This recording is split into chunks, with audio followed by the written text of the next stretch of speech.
వాస్తవానికి అది నిజమా కాదా అనేది స్క్రీన్ షాట్ చాటింగ్ చేసి అసలు ఫోన్ రావాలి కదా అంటున్నా. అదే అదే స్క్రీన్ షాట్ దాకా వెళ్తున్నారు మీరు, ఫోన్ ఉండాలి కదా. ఫోన్ లేకుండా స్క్రీన్ షాట్లు ఈ ఫోరెన్సిక్ ఎట్ట పంపిస్తారు? అక్కడే మర్చిపోయాను లేకపోతే ఎత్తుకుపోయారన్న ఫోను. ఇప్పుడు ఎట్లాగా ఫోరెన్సిక్ పంపిస్తారు వీళ్ళు పట్టుకుని? కొత్తది అనుకోండి, ఫోరెన్సిక్ లో ఏం తేలుద్ది అవును బేసిక్ గా. అది వాస్తవానికి జగన్ లండన్ వెళ్లే ముందు ఈ మెడికల్ కాలేజ్ వ్యవహారం నర్సీపట్నంలో యాజిటేషన్ చేశారు, వీళ్ళని కంటిన్యూ చేయమన్నారు.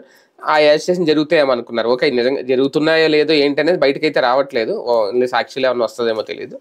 మొత్తం డైవర్ట్ అయిందా అది, లేదంటే ఈ వ్యవహారం బయటకు రావడం ఒక తెలుగుదేశం పార్టీ కలిసి వచ్చింది, ఇంకా మొత్తం ఇప్పుడు ఫోకస్ అంతా దాని మీదకి వెళ్ళింది? ఏం లేదు, జగన్ ఉన్నప్పుడే కదా ఈ కల్తీ లెక్కతో కూడా వచ్చింది. కానీ వీళ్ళ పేర్లు, జోగి రమేష్ పేర్లు ఇవన్నీ ఇప్పుడు కదా బయట వెళ్ళాకనే వీళ్ళు కావాలని ప్రొజెక్ట్ చేశారు, ఇష్యూ డైవర్ట్ చేయడానికి. అంటే మెయిన్ ఏంటంటే కల్తీ లెక్కర్ కేసునే ఆ రోజున రాధాకృష్ణ గారు ఇచ్చిన సలహాల పేపర్లో కల్తీ లెక్కరు ఆ రోజునే రాశాడు కదా స్టోరీ. వీళ్ళకేదో ఇంతకుముందు వైసీపీ నుంచి వచ్చిన వాళ్ళు ఆ కోణంలో ఎందుకు ఆలోచించట్లేదు, ప్రభుత్వం కూడా ఎందుకు తొందరపడుతుంది అన్న కోణంలో స్టోరీ రాసేసారు. అంటే అసలు మెయిన్ లెక్కర్ కేసు వీగిపోతుందని చెప్పి దీనిపైకి లేపుతున్నారు. కాదు, మెయిన్ లెక్కర్ కేసు వీగిపోతుంది కాబట్టి ఈ కేసును డౌన్ ప్లే చేయమన్నారు. అవునా? అంతే కదా. ఇప్పుడు ఈ కేసు వలన మెయిన్ ఇప్పుడు ఇప్పటిదాకా ఏంటి, మెయిన్ లెక్కర్ కేసు జగన్ దోషి, జగన్ అమ్ముకున్నాడని చూపెట్టే ప్రయత్నం చేశారు. ఇప్పుడు అదేమో ఆశించిన సక్సెస్ కాలేదు, ఇప్పుడు ఇదేమో సక్సెస్ అవుతుంది.